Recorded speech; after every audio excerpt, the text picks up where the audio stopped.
G'day guys, my name is Wildkard, welcome back to my channel. Second game of the week, Wallabies versus Argentina, Rugby Championship 2021. This was a nice win for the Wallabies. This is the first time the Wallabies has won 3 games in a row since 2017. This is apparently also the first time the Wallabies has won 3 games in a row in the Rugby Championship since 2015. Oh man, this was and then we could potentially get 4 in a row next week. Yeah. But yeah, anyway, this was an interesting game. Argentina once again little bit outclassed by the Wallabies. But their really good defense throughout the game has really forced a lot of forced a lot of pressure errors out of the Wallabies with handling errors, a bit of a line-out errors, and just getting the turnover or the breakdown. So the execution from the Wallabies may be a little bit off as well. So despite having a lot of opportunities to score for the Wallabies, the Argentinians held off much better than you would think. The score line could have been a lot bigger if it wasn't for the very excellent defense from the Argentinians fronting up the physicality. So throughout this game, so anyway, first up, both teams decided to wear their away jerseys in this matchup and resulted in one team wearing dark blue, one team wearing dark green, and there was quite a bit of color clash on TVs as both teams are basically wearing dark jerseys and dark shorts running around. So it was a little bit of a color clash. I thought it's not that bad, but the Wallabies had white kind of sleeves. So that's kind of the only telling factor. If the Wallabies didn't have white patterned sleeves, it would have been a bit of a nightmare. But yeah, there was a little bit of a color clash, color code issues there for the start. And also the game got a little bit heated, a bit of argy-bargy going on in the game, and it has built towards a lot of, aggression towards players, a lot of unnecessary pushing throughout the game, and eventually, one man cracked under the pressure, couldn't handle it, too much argy-bargy, this guy, and you probably saw this coming as well. He had a bit of a reputation. Kramer. Let's see, what was his first name? Kramer. Marcos Kramer. Okay. He lost his cool a little bit. 2 professional fouls back to back led to him getting a yellow card. So the first one was when he, and this was pretty hurt Argentina quite a bit. At the time when these penalties were given out, Argentina were kind of on a bit of comeback against the Wallabies, could potentially score points, and it wasn't out of reach to lose the game at that point. So Kramer, the first one was Argentina had a full-on advantage for I think getting a bit of a high tackle, and one of the players, Argentina players, to not going having a full-on advantage and not going anywhere, so decided to do a bit of a grubber kick behind. Corbetti's recovered the ball. Kramer runs up, basically and the referee blows the whistle already as well for no advantage. Goes up, just put a bit of a forearm into Corbetti's chest and then pushed him to the ground. And the referee just that's unnecessary. Reverses the penalty. Okay, so Argentina had a kickable penalty. Could have been 3 points. Reverses the penalty, Kramer. A few minutes later, similar thing happened again, where I think it was, again, Argentina had a full-on penalty inside the Australian half, 40 meters out. Could be kicked, but maybe they could be used for a line out. But anyway, Argentina decides to put a high kick behind. Reece Hodge catches the ball deep inside the Wallabies, 22. He starts to run it out. Kramer runs up. He Reece stepped him, and Kramer just stuck his foot out and just tripped Reece. And the referee had another looked at the TMO, and they're just that's professional foul. You can't just stick your foot out like that, tripping someone, and that's another cynical penalty, yellow card. So Kramer had a bit of a anger issues that needs to work on. Anyway, and for the Wallaby side, we saw the return of Rabbit, James O'Connor. So he finally returns. I was wondering who he was going to run on the field for. There was a lot of speculation that he was going to come on at number 15. They were talking about running the Cooper-Rabbit combo once again, but he came on for Quaid. So Rabbit has expressed interest to play number 10. So yeah, Rabbit number 10 coming on. And he looked pretty good coming off a groin injury. Was directing traffic left and right, set up a try for Callaway. Quite spectacular, actually. Kicking was spot on. Dead-eye Rabbit. So it was really, really good. But yeah, overall, for both teams, the lineouts were a bit rusty. Wallabies, especially in the second half, Argentina did really well to kind of like spoil some of the lineouts. And also there was some like unforced errors from the Wallabies lineout as well. But yeah, and scrummaging was 50-50. Wallabies had a bit more ascendancy over the Argentinas overall in the scrummaging, especially in the first half. But overall, slight advantage to the Wallabies in that regard. Anyway, let's have a look at the stats. So Wallabies 3 tries to 1. Bunch of penalties for Wallabies. So run meters 602 to the Wallabies, 187 to Argentina. Very overwhelming the Argentinians quite a bit. 10 turnovers against the Wallabies, 14 against Argentina. Tackles, 100 tackles, 10 missed tackles, 10%. Pretty good for Wallabies. Wallabies defense has really stepped up. So it's not just, this is good to see. It's not just a fluke that the Wallabies had really good defense against the Springboks. Wallabies defense actually stepped up quite a bit. And Argentinians, not too bad themselves. 30 missed tackles out of 152. Could be a little bit better. But this is pretty good numbers compared to some of the previous. It's definitely improving as well from some of the numbers that they have put out before. 22 kicks in hand for Wallabies and 28 for the Argentinians. Really under the pump a little bit. Perfect conversions for the Wallabies. Argentina missed a couple of penalties. Boffelli last week had 100% kicking rate, but this week, yeah, maybe a little bit off. Under a bit too much pressure. A couple of those penalties could be argued that was easily kickable. And the conversion was missed for Boffelli as well. So lineouts, 3 lineouts lost. Wallabies, 2 lineouts lost for Argentina. So both teams putting a lot of pressure on the lineouts. I think some of the lineouts from the Wallabies were more to do with unforced errors for the moment. So hang on, let me just get his name right. Felati Kaitu coming off the bench. Made a little bit of error there. And yeah, overall, penalty count, 13 to the Wallabies, 11 to the Pumas, and 1 yellow card. Yeah. So let's go through the full breakdown of the game. So this was I would say, a little bit one-sided overall. So 3 minutes into the game, Wallabies had a penalty right outside. So Wallabies gave away a penalty right out of the gate to the Argentinians. It was just outside the 22.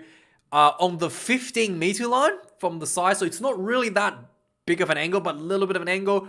Boffelli took really long to take this kick, so it looked like he looked like, it did look like he was, he lost a bit of, he was a little bit uncomfortable, so he was just like standing there and like trying to find his groove, and just didn't really get to him. So yeah, and then he just missed the kick. So it was a little bit, bit surprising.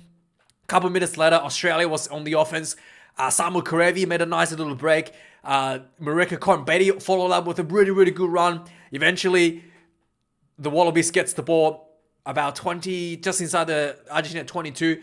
Ball goes to Cooper. Cooper goes just flat ball to Hodge. Hodge takes on the line, runs straight and hard, breaks 2 tackles, goes in for the first try for the Wallabies. Quay converts this, 7 points to 0. On the 10-minute mark, there was the first scrum of the game. Argentina scrum under quite a lot of pressure and resulted in a penalty for Australia. So this kind of be 50-50 scrums, but it did look like Australia was inching forward a little bit. So Australia got a penalty. A few minutes later, on the 14th minute, there was a bit of argy-bargy, started to build. So Cornbetty gave Lavanini a little bit of a slap on the face, a little bit of a, and Lamanina was not happy. And the referee pulls over both captains, has a talk, that someone's going to go to the bin if this keep happening. So it was a lot of heated, tempers, maybe to do with the heat on the field already, only 14 minutes in. 2 minutes later, another scrum penalty for Australia, for Argentina going down. So, yes, right away, James Slipper did a bit of a number on the Argentinian scrum. So, right away, it was looking pretty bad for Argentina in the scrummaging. On the 18th minute, on the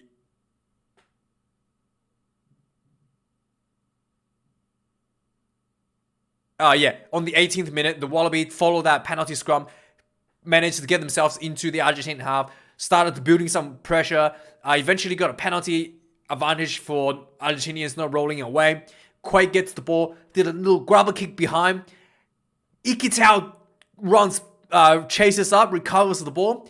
He passes the ball to Karev, and he gets pretty close, like 5 minutes out. And Karevi pick and go. He gets over the line on the try post. It looked like he was held up, but he managed to free his hand just enough to get him on the ground for a try under the post. Big hard running for Karevi. Finally on his first try back this year. This was really, really good to see. And Wallabies gets the conversion as well. 14 points to nil. Right from the kickoff. Ron Valentini did the thing where he runs into one of the chasers. Really a little bit too obvious.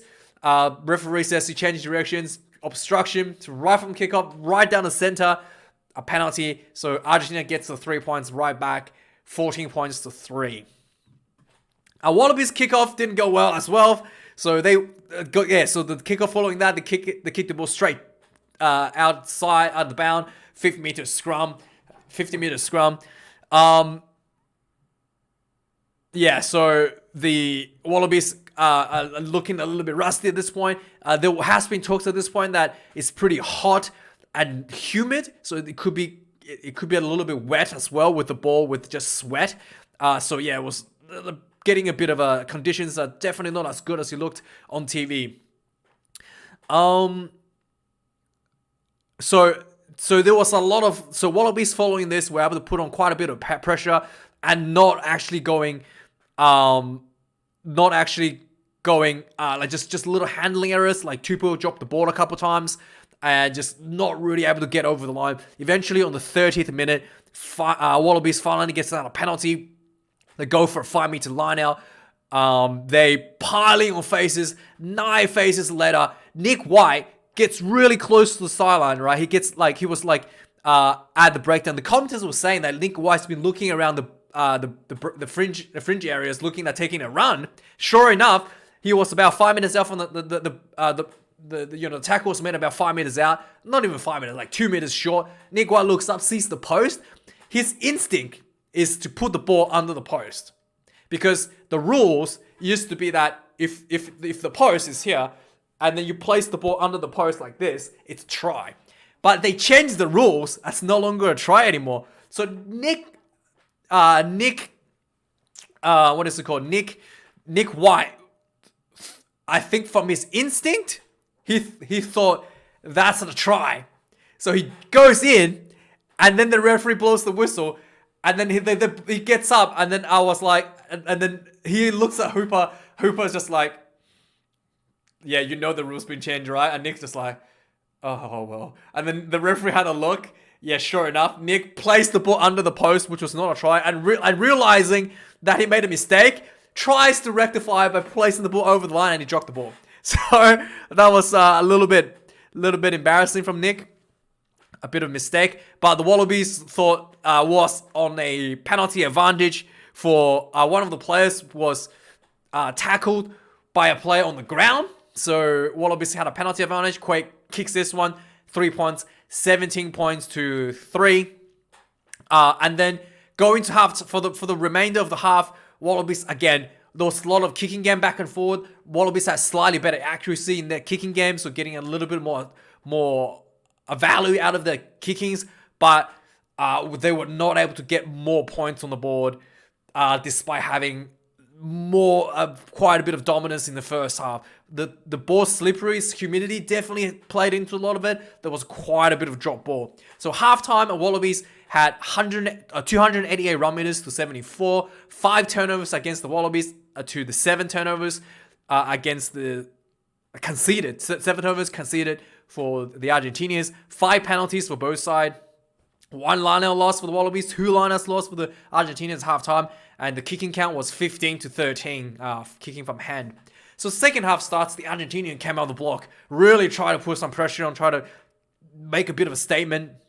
So there was 2 minutes into the second half, there was a high ball into the Australia 22, kind of like a Faf de Klerk move, and then Wallabies got penalized for not releasing after catching the ball.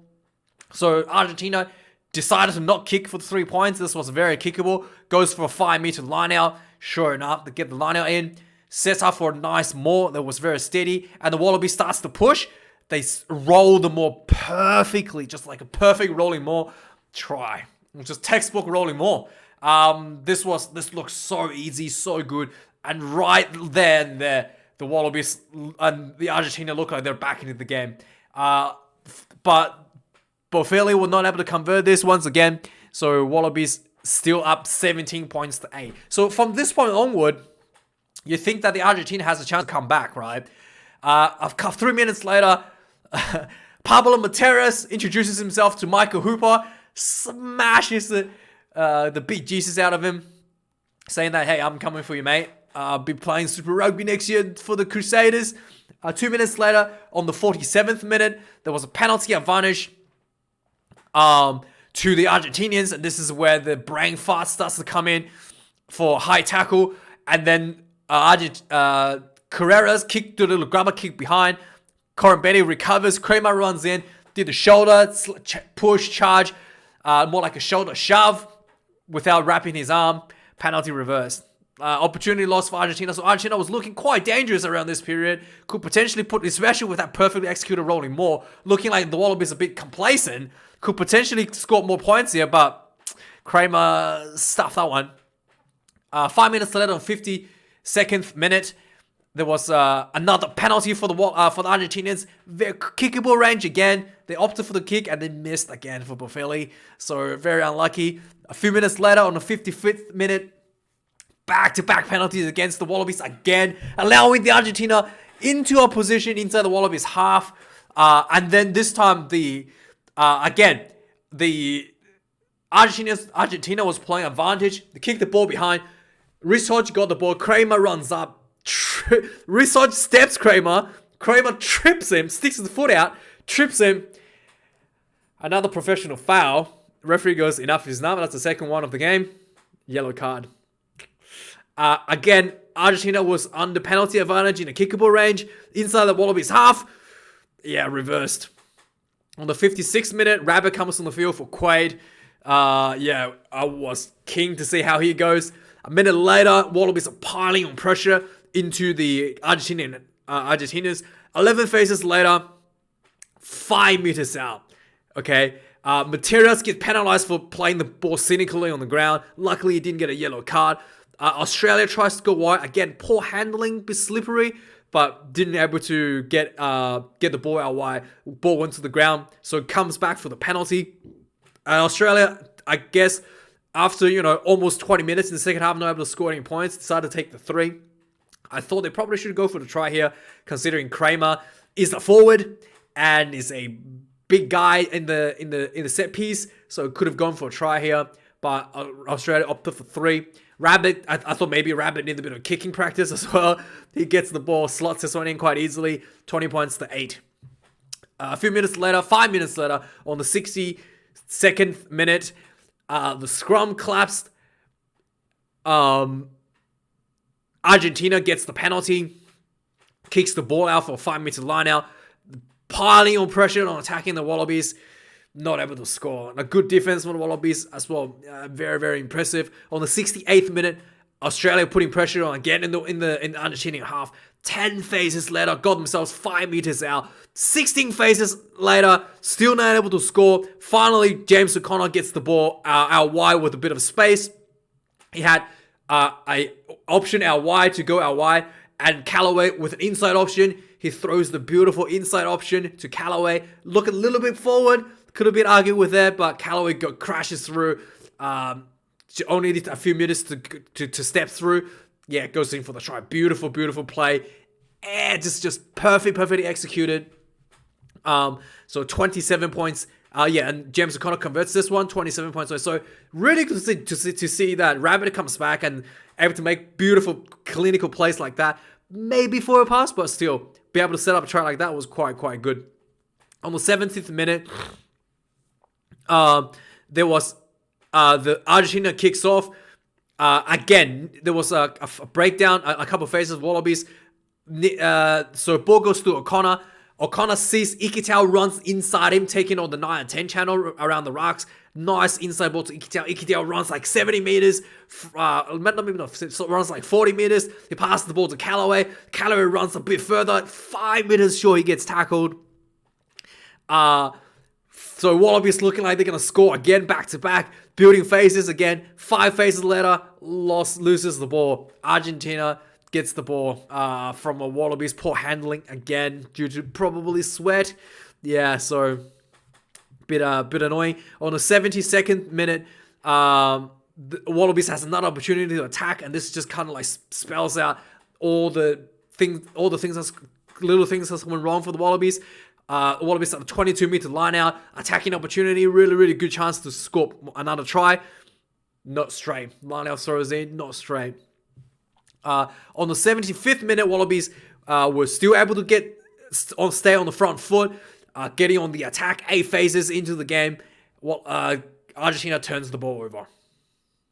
On the 77th minute, Samu Karevi decides to show some magic trick. He balanced the ball on his head. Yeah, so not sure how this happened, but he kind of like, the ball kind of like went loose. It was a bit of a juggling, and then the ball just like landed on his head, and he just like stood there and balanced on his head for like a few seconds before the referee blew the whistle for a knock on. I was quite skillful there, right? Not sure if he did it by accident or if he did it on purpose, right? It looked like he just accidentally balanced the ball on his head, but he looked quite good regardless. On the 79th minute, another scrum penalty for the Wallabies. One last crack at the Argentinians. They kicked the ball out for the 80th minute for a penalty. The Wallabies really do want to get out the try for the bonus point, but I don't think they can win the Tri Nations anymore after the All Blacks beating the, spoiler alert. So not sure they can win Tri Nations anymore, but they try to go for a try anyway for the bonus point. So the ball comes in. Moore gets snuffed out by the Argentinians. Didn't come out, so the ball just gets sealed off into the Moore, didn't come out. And that is the end of the game. So, yeah, pretty good win for the Wallabies. Dominant performance, but probably the execution could have been a little bit better. Not sure. The commentators keeps talking about the heat, the sweaty conditions. Not sure how much of that actually played into the game, but the Wallabies definitely need to improve on that because, like, you know, the wet conditions, it's definitely, you know, going to the spring tour, going to the northern countries, it's going to be wet conditions a lot. So yeah, so really not that much of an excuse, to be honest. Yeah, a lot of drop balls for everyone, and yeah, plenty for the Wallabies to still improve on. Anyway, guys, let me know what you think of this game. Thank you for watching this video. If you do like my content, please make sure you subscribe. Otherwise, you won't be finding my channel anymore. Channel's practically dying because YouTube seems to be not recommending my content to people. I don't know. But if you do like my content, feel free to hit the subscribe button. And I'll see you guys in a couple of days for the news. Thanks for watching. Cheers.